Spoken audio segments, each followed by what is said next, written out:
Gandang umaga guys. Malapit na tayong mag-out. Hihintayin lang natin yung tamang oras. At hinihintay natin yung siyempre yung kapalitan natin. Yan. Yung posting ko nasa tabi lang ng kalsada.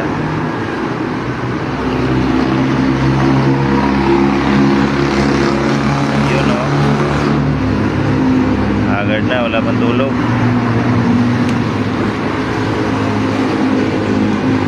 Maya pabiyahin na ako mamaya. Ganda ng kalangitan, no? May buwan pa. Kahit maliwanag na, may buwan pa.